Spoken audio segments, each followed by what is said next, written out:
All right, are we live? Let's find out if we're live here. We'll check our mic out real quick here. We'll check our signal, make sure we're going. We'll get some work done here today. All right, there is that. And hey, all right, cool. Looks like we have a signal here. Let me make sure that we're all straightened out. All right, cool. Looks like we have a signal.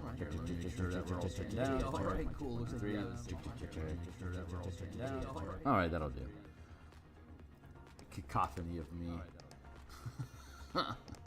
Let's I'm going to do some social media here real quick, and then we'll get to work. So for those that are not familiar, hey, my name is Phil Kearney. I create role-playing games. I illustrate them, and I publish online. I have been creating an adventure for Dungeons and Dragons 5th edition. It's going to be publishing on the DMsGuild, where Eberron content that's published belongs. And I've been a DM since 1987. I've been an Eberron enthusiast since 2004. I've been a freelance illustrator since 1999, and I've been creating content for 5th edition on DMsGuild since 2017. So, but I've never created an adventure, so this is really fun for me. Crystals in my bar.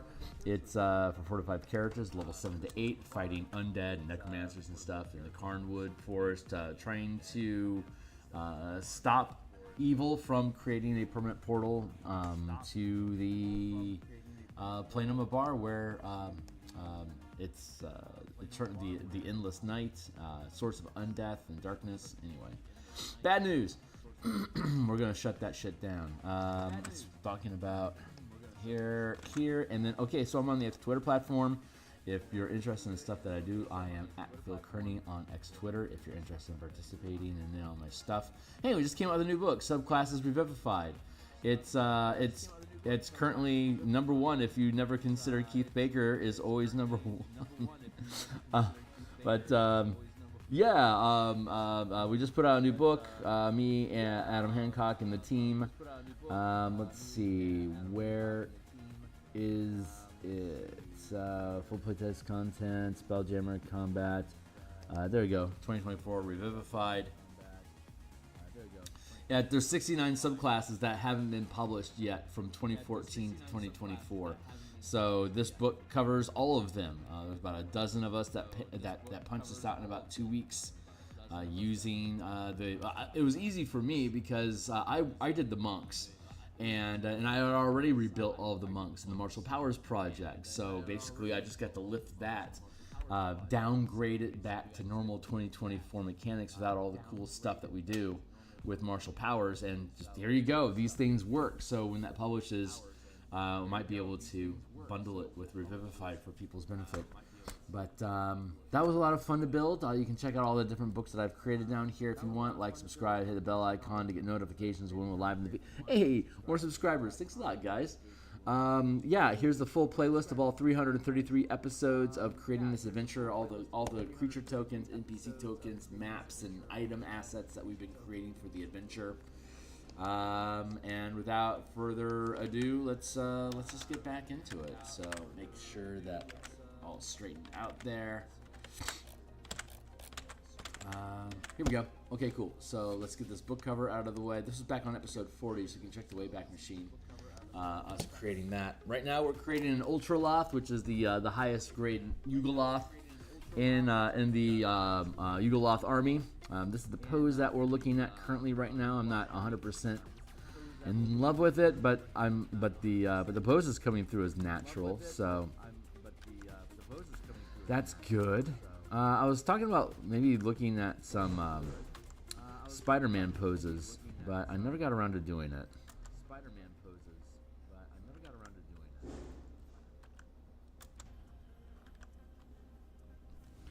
There's a giant chrysalis that the ritual takes place inside of, and once the ritual completes, the chrysalis cracks open, and the performer, the ritual caster, is transformed into a Yugoloth. If the ritual fails, it's a Canoloth, which is the first piece that we completed. But if the ritual is successful, it creates an Ultraloth, which is a CR13 creature, which is pretty. That's like 10th, 11th level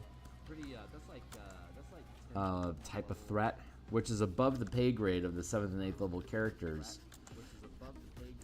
But it's unlikely that the ritual will complete. The DM has to intentionally have the ritual complete for this to become a problem. The default assumption with the timing, the way that the ritual is built, and when the characters arrive in the adventure, it's pretty much guaranteed that the ritual is going to fail.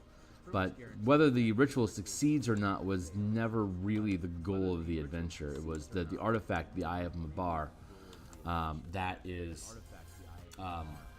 that's fueling the ritual in the first place, is the real goal of the campaign. Unless, of course, you're there because family invited you, or if you're investigating missing people, in which case recovering the people stolen, intended for sacrifice to the ritual, is the actual goal, and then destroying the eye and the necromancers that are performing the ritual that are killing people is a good secondary goal. And depending on which plot you're using, that knowing that there's an artifact and that there's a ritual occurring becomes some of the default knowledge in the campaign, and your team is either there. Well, your team is usually there to stop it.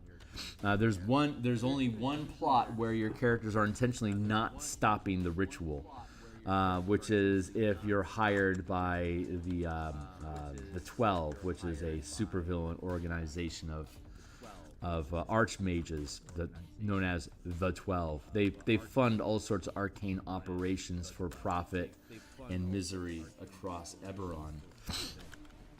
So if you're using that plot line, the 12 is bankrolling the Emerald Claw that's performing this ritual, with the idea that if they can set up a permanent manifest zone like this, they can harvest materials from it, crystals like Mabar crystals and all sorts of alchemical compounds from the plants that are growing inside this environment. It's a real money-making opportunity, and the crystals are components for both darkness and necromancy spells. So basically, the arcane focus needed to perform those types of spells are literally growing on the ground inside the manifest zone. So all you gotta do is literally just take a rake and dump them into trash bags, and you've got basically gold. Like it's like 2,000 gold pieces per 5-foot squares of this stuff that you can harvest, if you can sell it to a necromancer or somebody interested in darkness magic, which the Emerald Claw is incredibly invested in doing. So it's a really interesting money-making opportunity for those that don't mind killing people for profit. The 12 certainly don't. But every other plot in this adventure is like, yeah, there's a ritual happening and it needs to be shut down. The gatekeepers know it. The Church of the Silver Flame knows it. Ader Academy knows it. But then the two plots that don't is the default plot where you're deputized by Fort Bastion because there's complaints about people missing. You don't know why they're missing, so you go in blind. And the other plot point that's available is, hey, you have family and friends that moved into this little quiet rural village that's been set up. If you need to lay low and get out of the heat, come chill here for as long as you want. And when you get there, everyone is dead because undead attacked. And like, vengeance mission. But it's true. There's a village that you can set up shop in. So that is true. But only the 12 is actually attempting to preserve your job. If the 12 hires you, is the teleportation circle they set up to get materials to and from the necromancers. The circle's been shut down. So suddenly the 12 has lost it, and the cultists aren't responding to the messages and the sending stones that they have with the 12.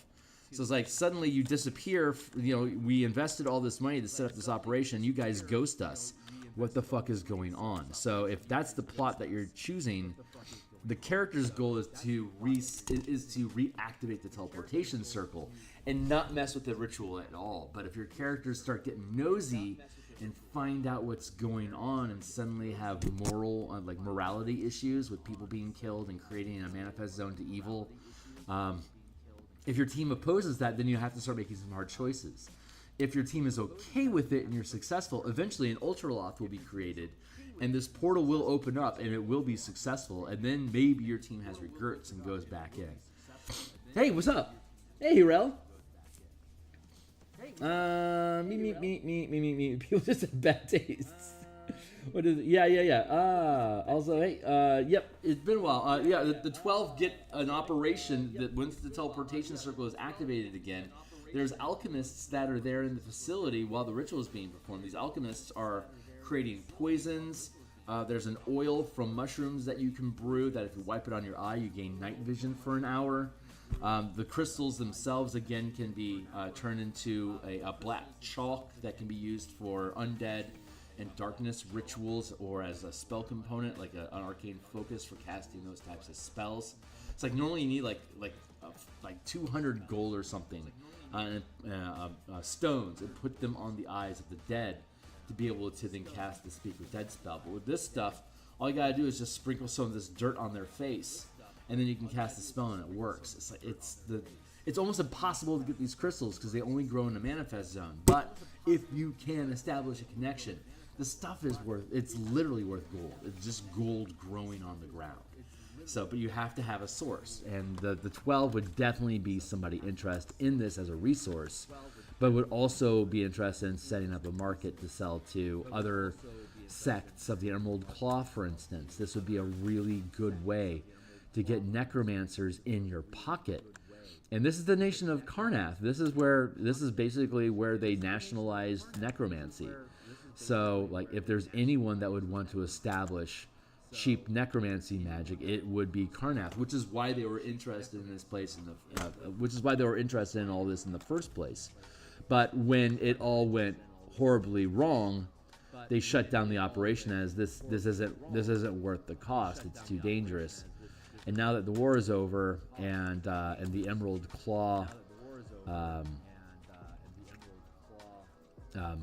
military folk that are now decommissioned, a lot of them are coming up for war crimes now. It's like that's a real how do you do? You know, I help your nation survive with undead, and now you're going to charge me for war crimes for use of undead. That's super fucking mean. So there's a lot of harsh feelings going on inside of Karrnath right now amongst the upper class. That's basically routing out all the cultists. They needed them during the war, and now that they're in peace, they do not need necromancers hanging around. So all these people that used to have power and wealth and influence are now being shunned and outcast, and that is that's basically like a Russian proletariat issue during what was that, during the 1920s when all the farmers died. Sort of the same setup, where that class of citizen that became powerful through necromantic means are now being usurped. And so it's a kind of a culture shock happening inside of Karrnath. At least that's my take. That's my geopolitical take on. That's what's so okay. So here's what's so fascinating about Eberron. They had a 500-year war against all these nations on the continent of Corvair, and so as that ends, you get to study post-war, like a Cold War sort of dynamic being set up, where there's an uneasy tension of quote-unquote peace between these nations. But the only reason they declared nation was because somebody nuked Sire, and no one knows who nuked it or why, but it got the war to end. So a lot of people are just acknowledging that as a collective good, but they don't know how it happened. So everyone's just basically scared right now, is what it is. Like we don't know what's happening. So let's all just chill for a bit until we know what's going on. But that means that the war could start again pretty much at any time, and that's not a real victory. Get that arm out of here.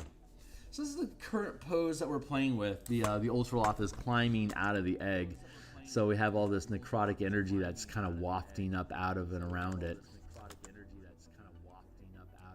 I got an echo going on. I should really try to shut that down. Hold on. So I recently upped my volume on my microphone because I was being told that it's too quiet in general. So I'm trying to mess around with the volumes, and I'm happier with this, but I get more of an echo if I'm not careful. So the Yugoloth is climbing out of the egg. This isn't certainly a very powerful looking Yugoloth. It's kind of trim. I think that's my fault for thinking Spider-Man, but the Ultraloth isn't a heavy frame sort of creature, so I'm messing with it. I'm messing around with the pose that I like. You can see that I've had a lot of iterations so far, and we're just gonna keep grinding through it until we figure it out. So that's part of the journey.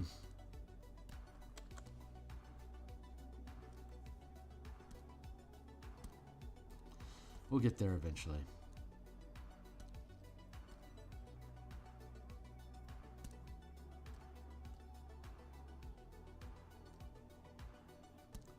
Like I say, there's only one way to rock, and when Sammy Hagar figures that out, he's gonna make a lot of money. That's an '80s joke, because Sammy Hagar, he became the lead singer of Van Halen, for those that know. But he used to be he used to be a solo act, like, you know, Sammy Hagar. You went to see him, and he had a song that's called "There's Only One Way to Rock," and so the joke is when he finds out what that way to rock is, he's gonna make a lot of money. As in to say, Sammy Hagar wasn't. He was like a maybe a B or C list performer during the '80s, like pop rock. So it's an insulting joke, but. That was the joke in Missouri at the time. So we're going to change the orientation of the head so he's looking on towards everyone more directly. So you can see in the illustration here that an Ultraloth has two eyes, but since it's being created by the Eye of Mabar and there's only one eye of Mabar, yeah, it becomes a Cyclops. Just like the Canoloth. Here's the I don't know if you saw that, but here's the Canoloth that we created. I really like how the eye looks. On this. Canoloths normally don't have eyes either. See, they're normally faceless things. But we gave ours an eye, so it looks creepier. I honestly really like that creature design. It's kind of proud of it.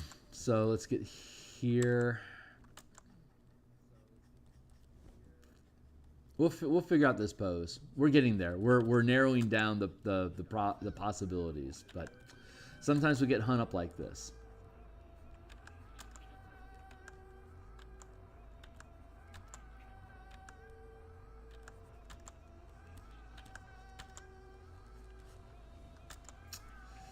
Can we do that? Maybe we should do something more like this, where that leg is okay. But we have it posing a little bit more naturally with its elbow resting on the crook of the or on the edge of the elbow, knee. I mean, on the edge of the knee. That might be a bit too much of a human pose. Maybe it doesn't read as alien enough.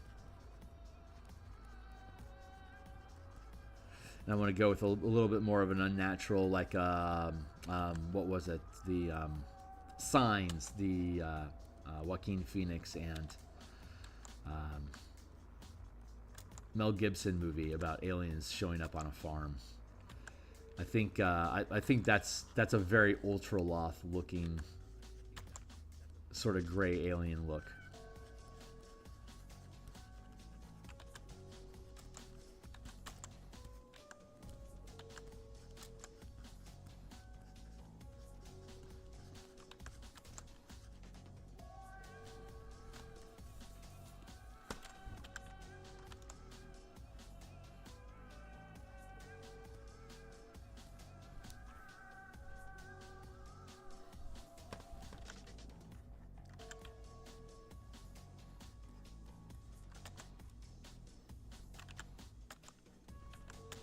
Do like that.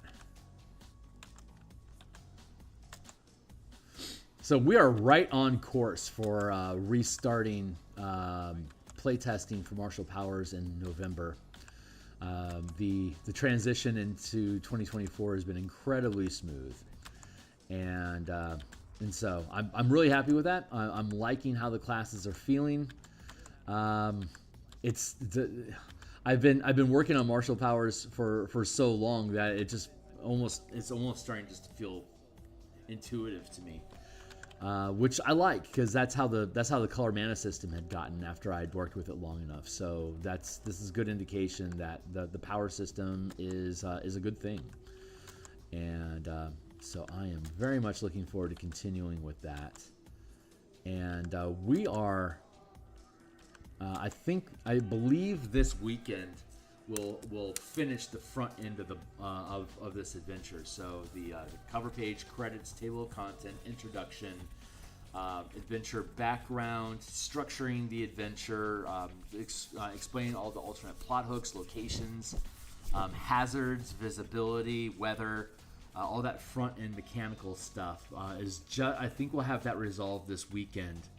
And then we'll have just part 1, part 2, and part 3, digging through those and making sure that the information on each page is weighed out.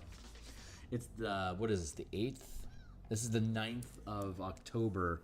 So by the 12th, the front end of the book, and also we have the appendices are done as well, except for the monster stat blocks. Those could still be rebuilt, but everything else and the appendices is done. So like the back 25 pages and like the front 12 pages should be done this weekend. So that's like 37 out of 100 pages that'll be resolved. A third of the way through October. That's pretty much where I wanted to be at. I'm going to need to maintain pressure to make sure I get through part 1, part 2, and part 3 in a timely manner to finish up before November begins. I've got about a week of vacation time that's going to be happening in December. Every year in December and in May for my birthday, I take a week off, and those are the 2 weeks out of the year I get to pretend I'm a full-time book developer. Like if I had a productive business and successful Kickstarters and everything was the way that I wanted it to be, then this is how I would live my life. I get to live my life that way for a week in December during the holidays, and then for a week in May during my birthday. So I'm very much looking forward to that, because by the time December arrives, we should be working on actual page, like we'll be importing pages into Photoshop for the adventure, just directly painting on the page, making little scenes and objects and little interactive stuff. It'll be like we're doing here, but it'll be the entire page that we're messing around with, just like we did for the Spelljammer development that we streamed.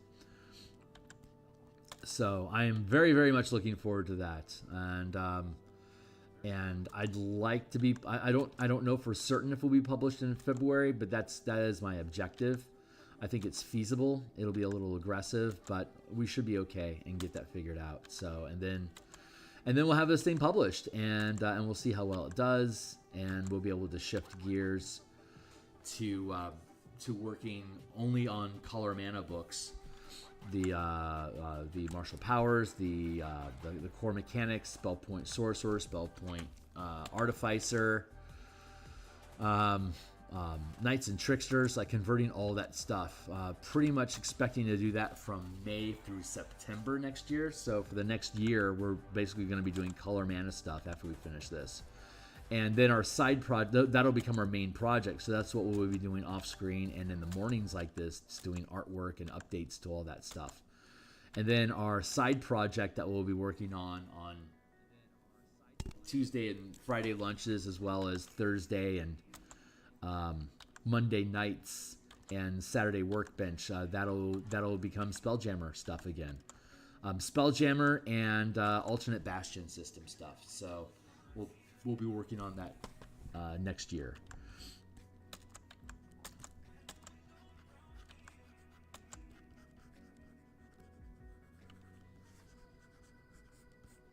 That feels good like that here.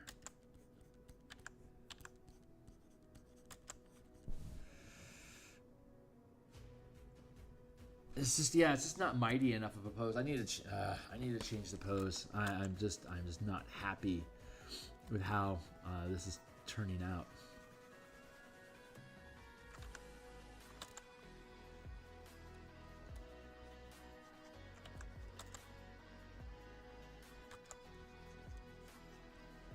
Ooh, this feels good already.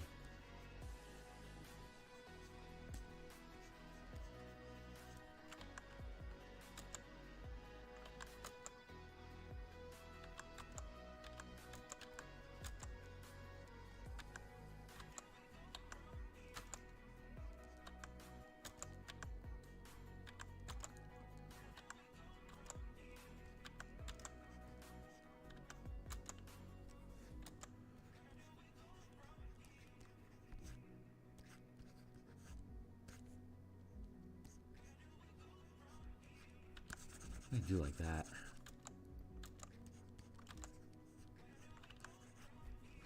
You know, this isn't something the team is actually going to have to battle. Unless the DM really wants you to, in which case you just use the normal Ultra Law stat block from the monster manual. It's more of a plot point that this is what gets created, more so than a threat. Again, CR 13 is nothing to sneeze at for a 7th and 8th level party. It can one-shot people, so it needs to be careful with it.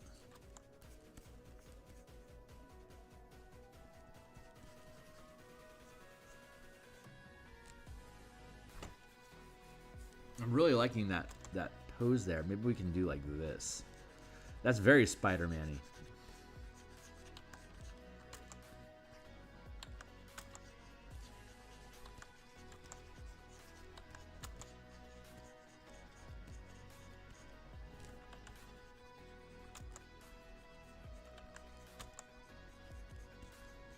Now this arm makes sense. I like this. Oh, I like this pose. This is cool. Spider-Man was the answer all along. God bless you, Spider-Man.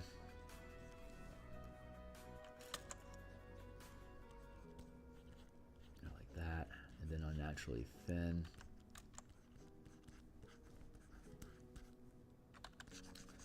Strategically placed arm to resolve any anatomy questions here.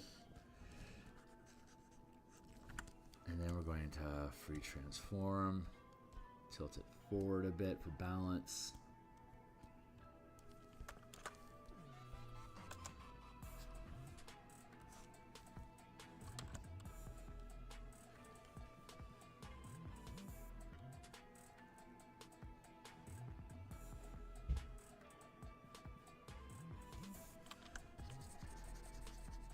Hey, Tex, what's up?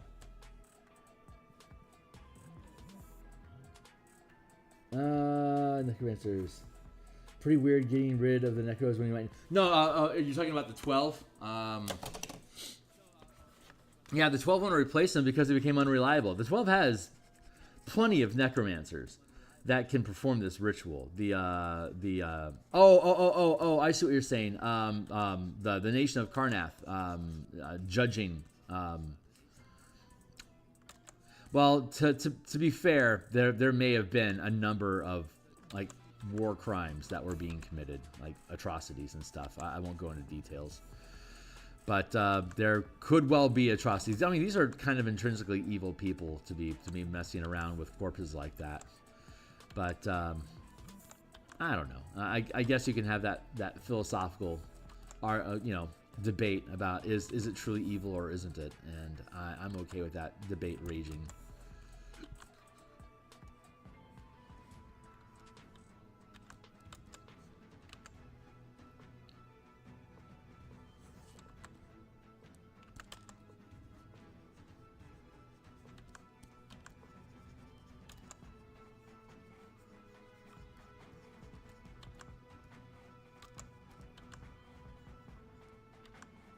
The problem isn't so much necromancers; it's the blood of Vol, the cult that these Emerald Claw zealot fanatics are into. It's very much a death cult.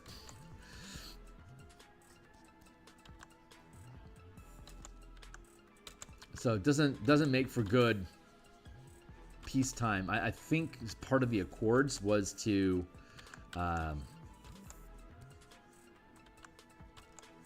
like, don't create Warforged anymore. Don't create more Necromancers. I think these are some of like the disarming efforts that they're making.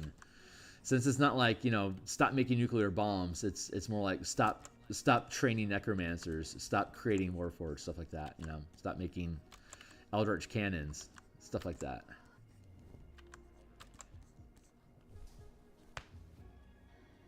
Oh, I like that pose. It's feeling good. So we start the playtest again, probably early November.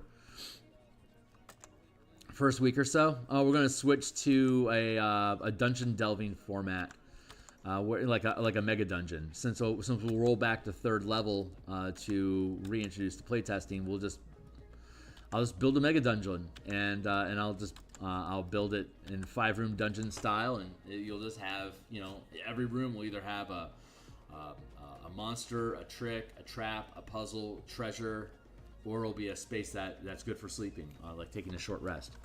So the team will be able to just proceed through a perpetual dungeon space, and that way it's a little bit more confined, restrained, and more of a pipeline to be able to get you guys into conflicts faster. I love the sandbox. I love sandboxing. As a DM, I love the sandbox, but I observed that it's not necessarily the best way to play test because it's not creating enough challenges. Like it needs to be pretty much a feed of challenges repeatedly without a lot of downtime. And the way that I was running the campaign, it was like not in-game downtime, like rests. I mean, like there was too much player time spent between encounters and combats and challenges and stuff, and that was my fault because I was also playtesting that toolkit, that hex crawl toolkit. But since that works, I can just go ahead and set that down and reprioritize player engagement with challenges.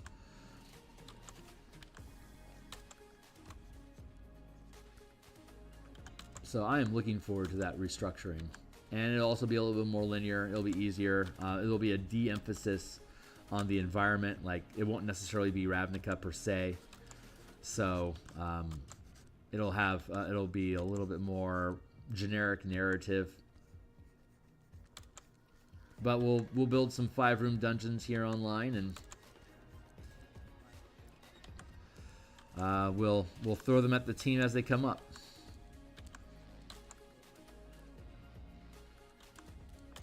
So looking at our calendar here, this is where we're at right now. I expect to be done with Artificers by Saturday the 12th.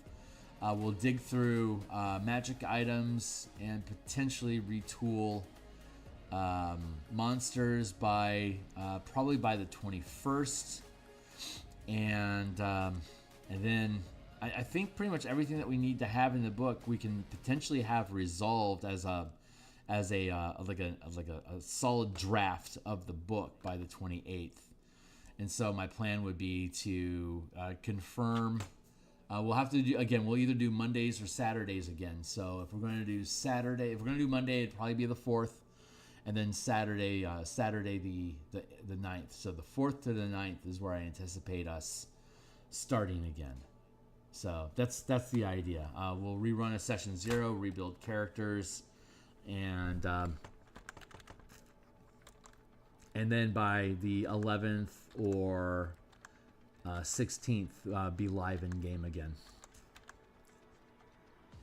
And we'll put out a poll to see who we have able to participate on either Monday or Saturday, and then proceed. You know, wherever we have the most momentum, that's where we'll proceed. And we need to have at least 3 people playing each day. Otherwise, it's going to be a little bit too thin for us to effectively test. So I'm hoping to have a roster of at least 5 people that are interested in participating. But if I have more than 5, then if we have everyone show up at the table, I don't want to run a table of 6. It's too heavy. So 3 to 5 is a pretty tight team, which means I need to have pretty much folks that are committed to like a 5-week sortie before we switch gears. So 2 sessions at 3rd, 2 sessions at 4th, 2 sessions at 5th, 2 sessions at 6th, 7th, 8th, 9th. And maybe we'll do 10th. 3rd, 4th, 5th, 6th, 7th, 8th, 9th, 10th. There you go.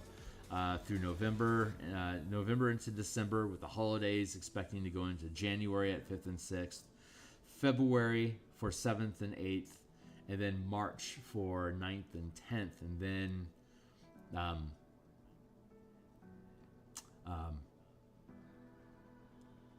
we go to edits, and when we publish the book, probably like in June.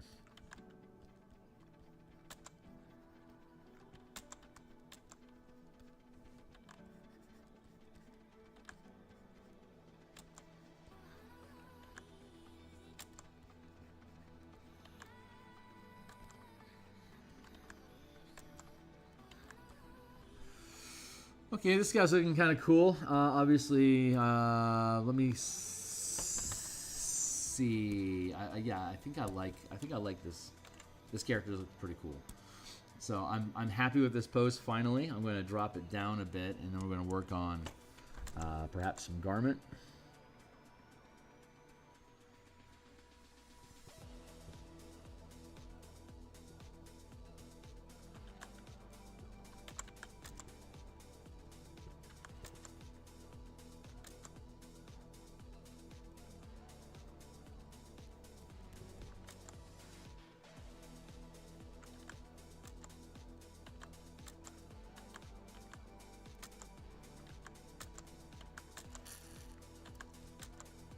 I spy with my eyes some text. What's up? What would you say was the greatest strength of each edition of D&D? I would say the original box sets, Beckme, Basic Expert, BX, Beckme. The original D&D, I would say its greatest strength was scope of vision. Having a reason for your characters to proceed from level 1 to 20, the sense of dominion, the entire randomized system, and developing power. There's a lot going on for original Beckme that was very comprehensive and intentional. Oops. Press that button. And where are we at? 7:20? Holy crap. Okay, we still got 20 minutes. We're doing great. I'm going to take us some coffee and water.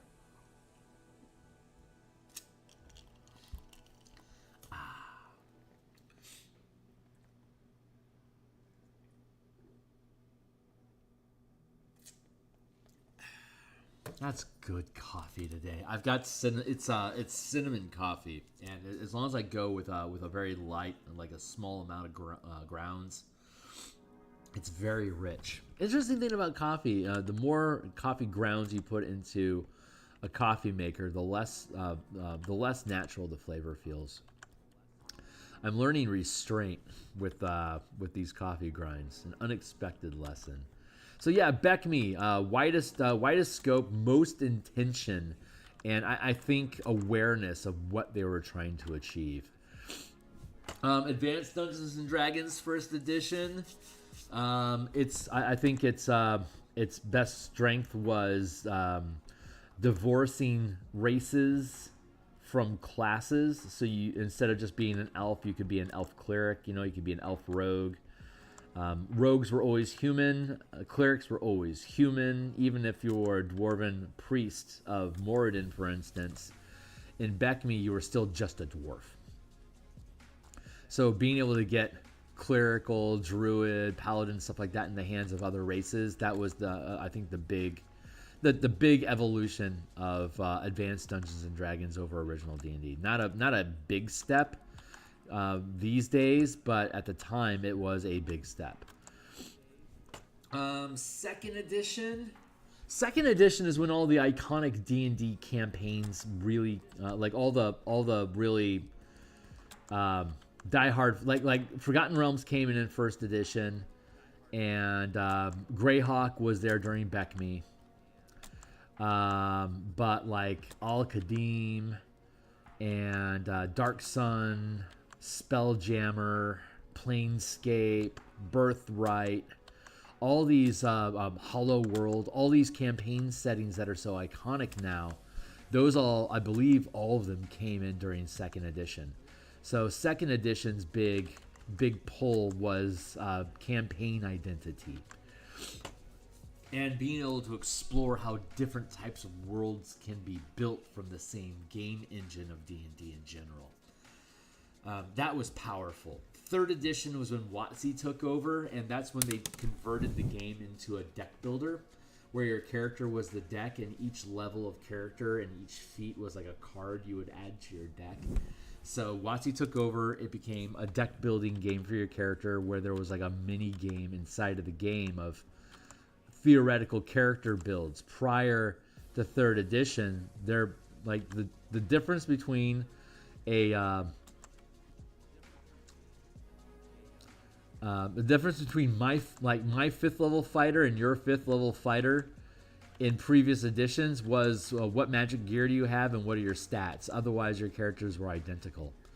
So third edition really created character identity. Fourth edition created a standardized system of mechanics for D20 resolution. Like they really pushed the idea of like ability scores being target stats to attack. They really perfected the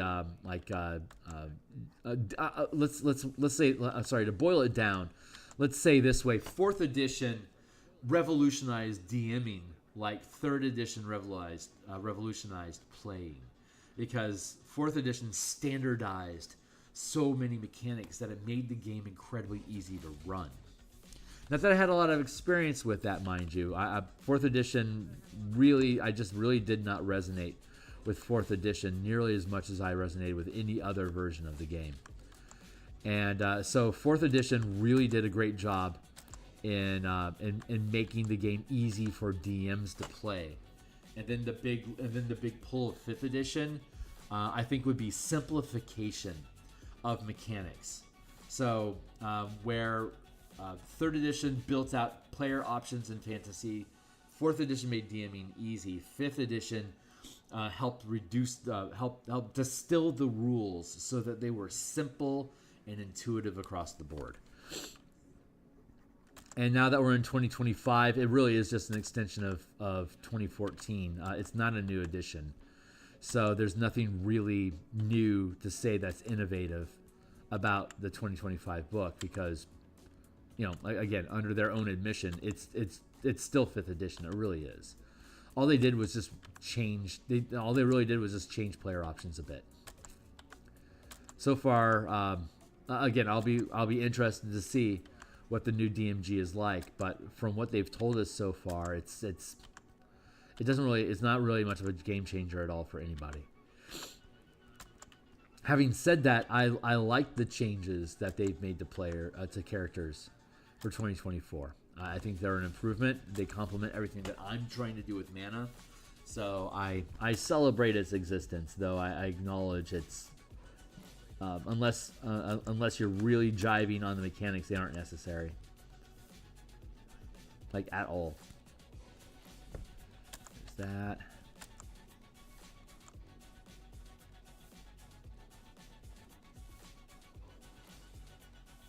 There's a frog that's been hanging out somewhere near my porch. There's a couple of ponds in my neighborhood, so there's a lot of frogs in the area, but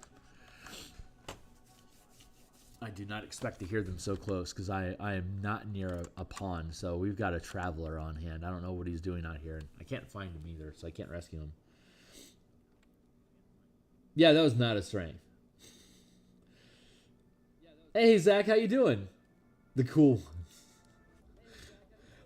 As I get older, I like the streamline of 5e. Taking less time to pick up and do stuff actually matters. Yes.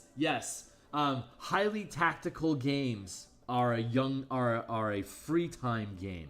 If you have a lot of time on your hand, like old Pathfinder, even current Pathfinder, like all these highly strategic tactical games are a lot more fun for people that have a lot of time on their hand and like grinding down into the details.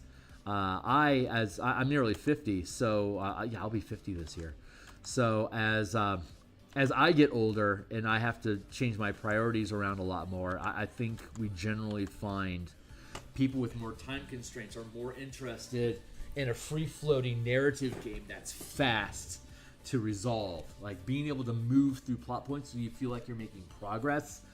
Like most of my games these days are anywhere from 1 to 3 hours. So I want to be able to move through plot points more quickly because I don't have 8-hour days to be able to grind out battles all day like I used to in high school and college.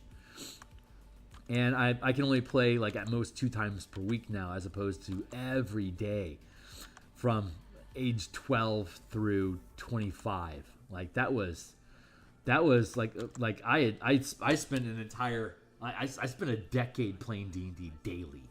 Shitload of D&D growing up. Because I was poor and it was free. Role-playing games are the bee's knees, man. It's the best poor man's hobby ever. We used to play like on road trips. We would just resolve all the downtime stuff and character backstory stuff and just player development. And it would be like 3 of us in a car, and we would just bullshit in character for hours and just develop new campaign ideas and stuff, and then we would build them out and actually run them when we got back home. So a lot of fun, a lot of fun. But I personally enjoy a much more fluid, streamlined system. Like my home table right now, we're just using ability checks. Like it's that ability ability score system, or the ability check system that I've been streaming occasionally for my Eberron Spelljammer campaign, where all it is ability checks. It moves so fast. It's fast like Beckme or like Cypher system is fast.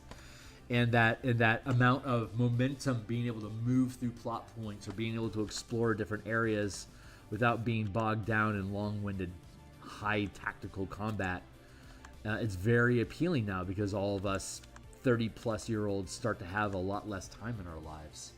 So having a more fluid, fast-flowing system is a very big benefit. So that's something that if I can build enough momentum where I can potentially do Kickstarters in 2025, 26, that's what I'll be publishing that game. It worked with D&D and basically any game that throws a D20 and you want to have a higher number. The game engine that I've been building with my home table works great. It's just a matter of what system narrative do you want to put inside of at that point. But yeah, it's a good system, and it's light and very loose and very fast moving, and encourages improvisation. But it's also not so much like a beginner's game, because you kind of really have to be comfortable with making decisions and improvising as a table to be able to. So I guess in that sense it's more of an advanced game.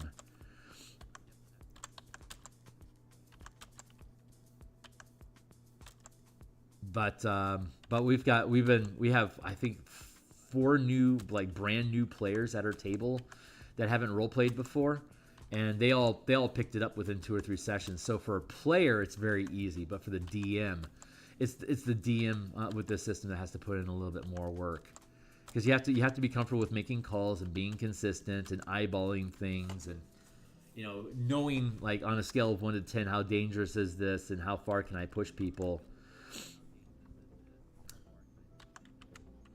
Let's do this like that and bring this in a bit here like that.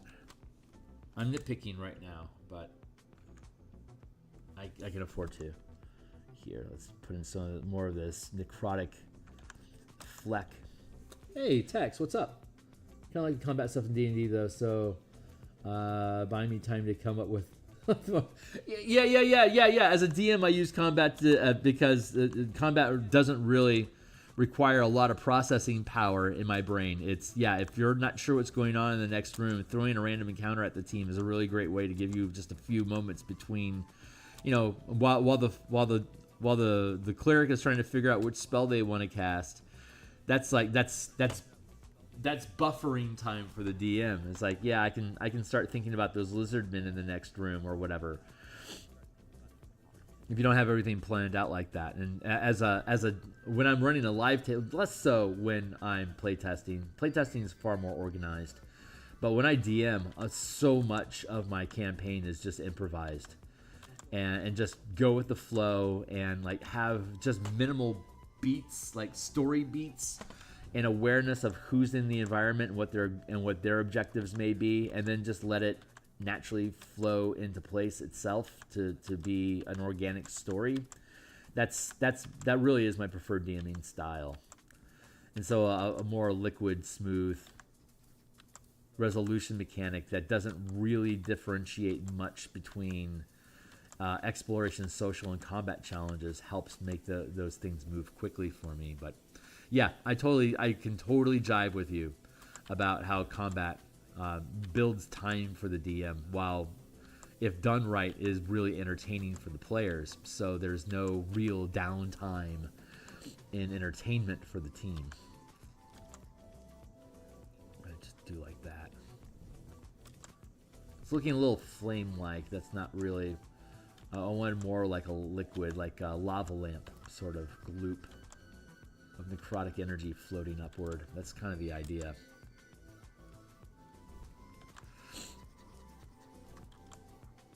Like that.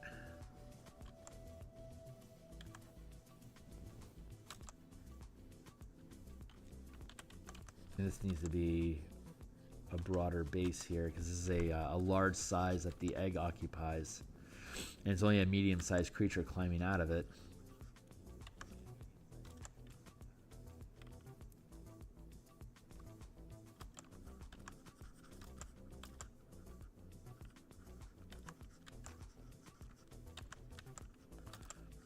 Got it interacting with shell of the egg, like peeling it apart.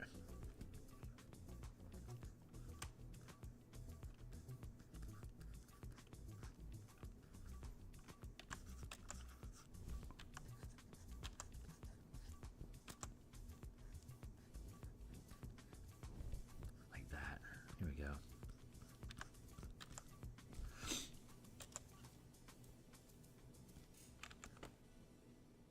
I think that works. I think I need to work on the clothing a bit more, but it has clothing because it's made from the body of the ritual caster. So it's just transforming the body into an Ultraloth.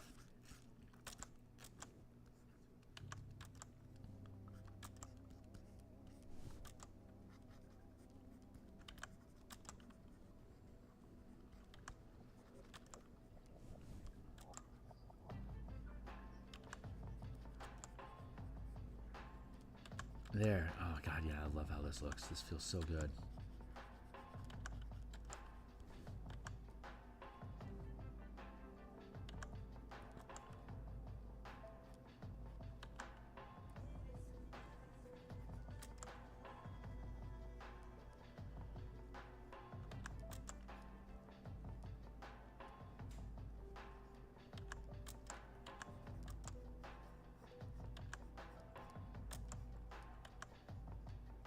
There, that feels pretty good.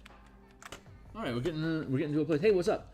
Underwater worlds. I kind of like the combat stuff. Like underwater worlds or floating islands. Worlds as shallow seas, but mostly islands. No standard fantasy races. All weapons a character uses are part of the body or made of their soul. I do wish when we. Let me get some context here. When we get to 6E, we will get new settings that are just weird. That's Eberron was kind of built around how 3.5 magic worked, though. I haven't quite figured that out yet, though. I miss decks, so to get older, like streamlined 5E, taking less time to pick up and do stuff actually matters. Just Eberron was kind of. Zach, tell me what do you find a disconnect in 3.5 magic to the upgrade through 4th to 5th? I am curious about that.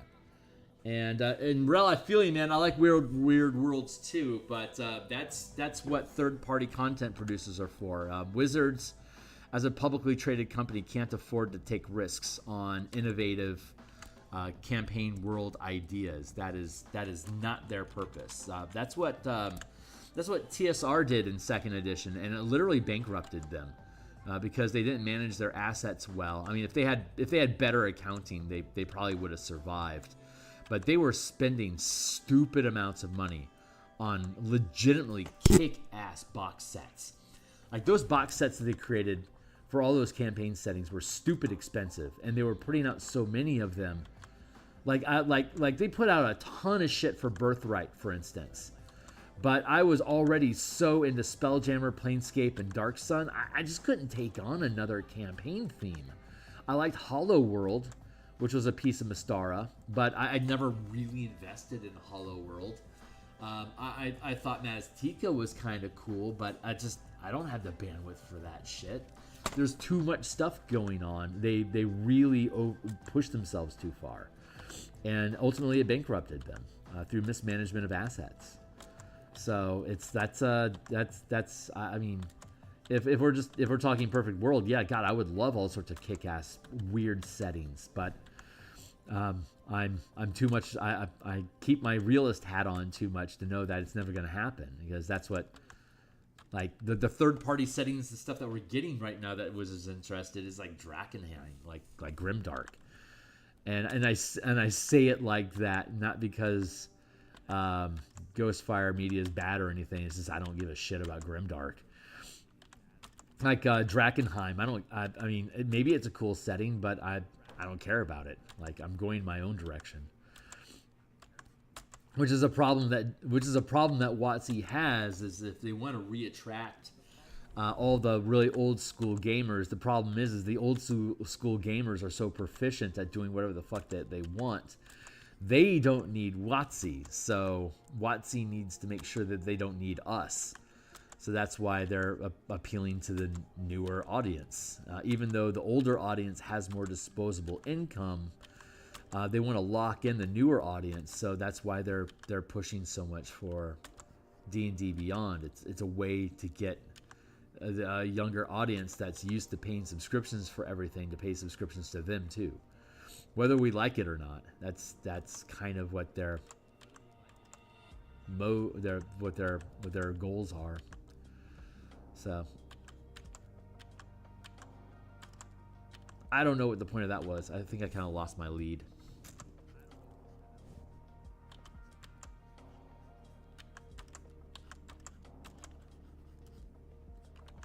Right now I'm just sculpting clothing and the look of it.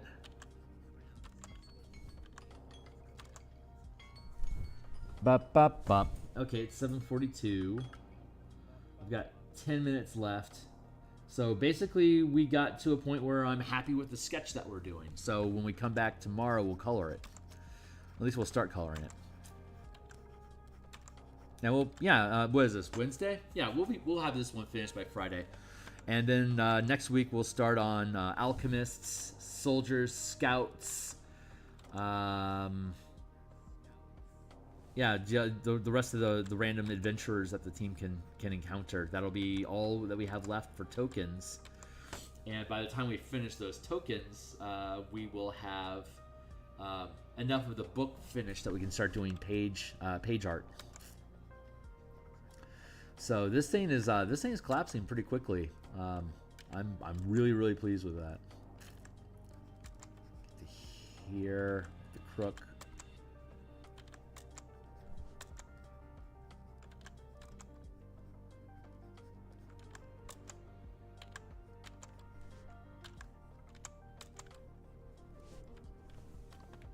This guy looks cool, man. I'm happy with it. Hey, what's up? 5e feels a little more high magic to me. Yes, because it has less rules.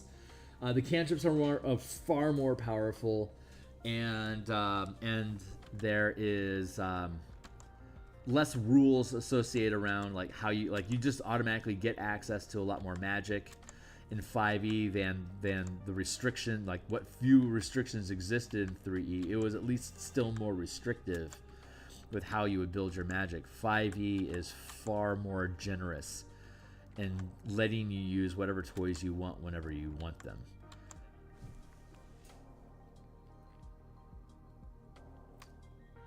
And at least to me, when I was running, the vibe of Eberron was people making clever use of more limited... Yeah, exactly. What I like about Eberron is the race feels more... Yeah, I really like how they depict different types of people that are in the world,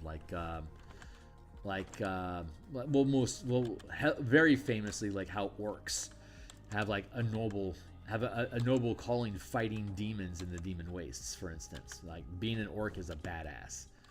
Like if you're an orc, you're basically like the Witcher. Like all orcs are basically like the fucking Witcher. And their sole purpose is to fight back demons. It's awesome. While like bugbears and hobgoblins and stuff, part of the Dargoon nations, like it's like a weird mix between samurai fife culture and indigenous Americans being relegated to reservations. It's like a mix between those two vibes. It's like that's really interesting. There's just a lot of really cool shit going on with creatures and species in Eberron. I really, really like that. One of my favorite aspects to it.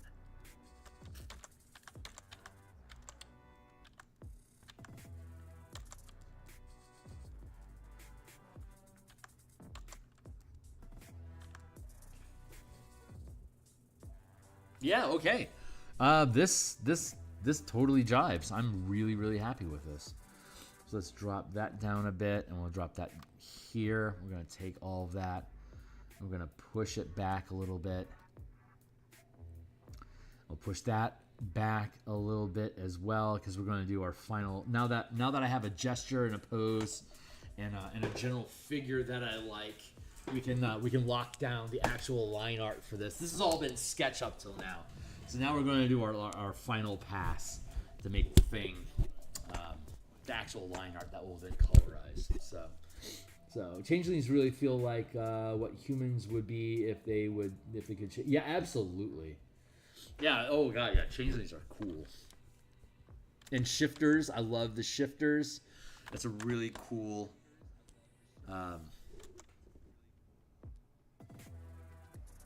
It's interesting because of the way how much like the Silver Flame has a hate for lycanthropes, and how they just lump shifters in with lycanthropes. So you have like that built-in like racism, as it were, like just getting like lotted in with them. And it's interesting. Like the Warforged are hated on, and the Changelings are build this paranoia. The Dreamers, the Enlightened from Sarlona, add credence to the idea that there really are supernatural creatures that possess people and cause them to do things that they might not want to do. Like there's a lot of reinforcement of here's a reason to be paranoid about other people around you, yet they all have like really valid perspectives for why they do what they do. It's a very complicated, like mature look at tension between different peoples in Eberron, while all of them being just super fucking cool.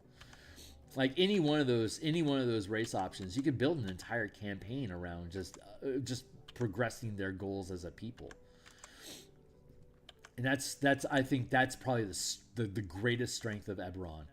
Is that depth of narrative diversity that you can drop into the world depending on what themes you want to focus on. Like as a DM, I really encourage limiting the scope of your story to being relevant to what like the main theme of the conflict is. Like if you're running a shifter campaign, like you can like just run it. Like you can have parties of like a shifter and a warforged and a changeling and like a gnome, and you can have them all doing generic adventure stuff together in a campaign. Or you could do something like everyone in the party is either going to be a shifter and a warforged, and we'll take those two species and how they're both outcasts, and let's see if we can build a campaign around those two groups figuring out how to work together.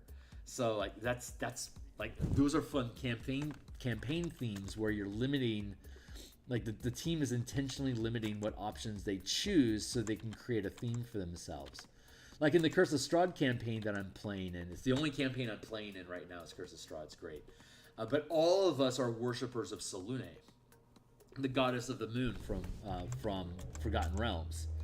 So like I'm playing a divine sorcerer, and we have a druid and a paladin, and and a ranger, and all of us are tied to Selûne, and we're all related to each other. So we're all siblings, and we're all worshippers of Selûne.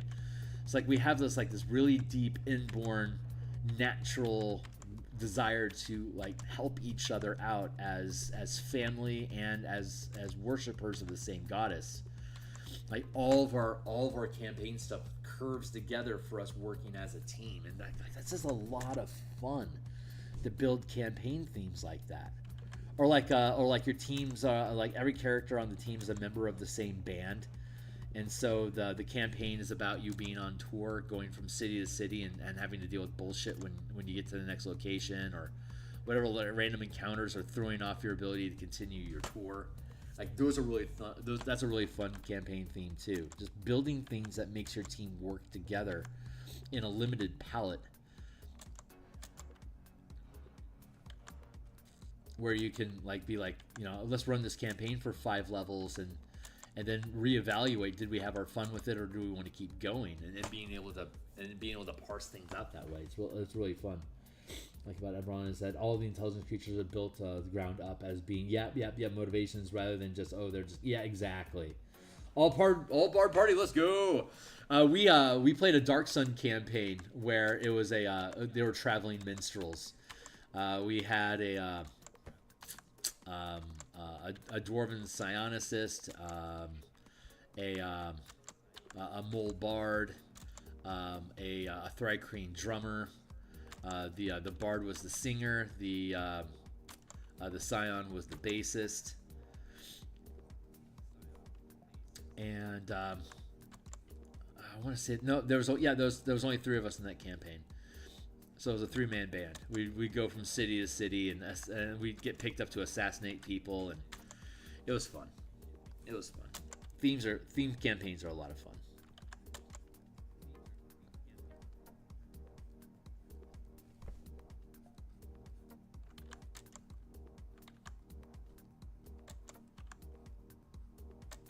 I am damn near out of time. But hey, I'll be back tomorrow like usual. I'm here 10 times per week. Monday through Friday in the morning, we do artwork for whatever my next project is that's going to publish. In this case, it's the Eberron Adventure. On Tuesdays and Friday lunchtimes, and Mondays and Thursday evenings, we do game development. The development stuff that I'm doing right now is for the martial power system, as well as the color mana spell point variant rule system updates for 2024. That's what we do on our design streams, and so as I move through and completing the Eberron Adventure, once that publishes, then the Monday through Friday will become like it was Spelljammer when we were making the Spelljammer supplement. And now that the Spelljammer supplement published, we're on to Eberron. And now when the Eberron gets finished, then we'll be on to completing martial powers and updating the spell point system. And once that's completed, then we'll be on to the Bastion system with the Guilds and Kingdoms book that I had been developing previously, along with the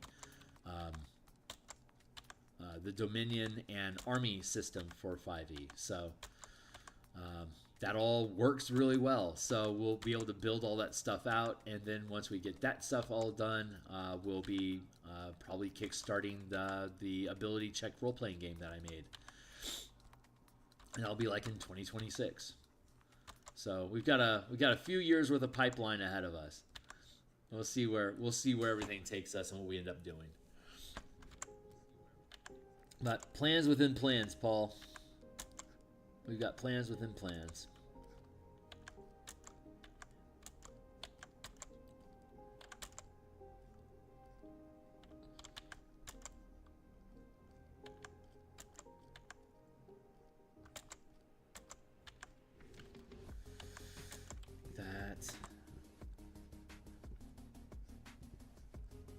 There, some gauntlets. Leggings.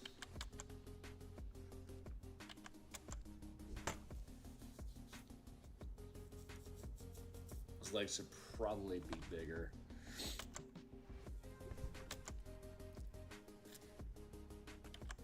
That torso is a little restricted.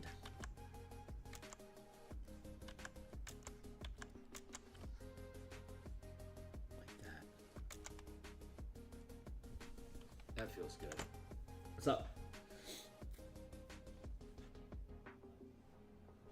What do you mean by Wizards is publicly traded? It's part of Hasbro. It's on the Nasdaq. It's a publicly traded company. It has stock, so it doesn't make its own decisions. It makes the decisions that makes its board of directors happy, that makes the stock price go up. They don't make decisions creatively. They make decisions to drive their quarterly profit line.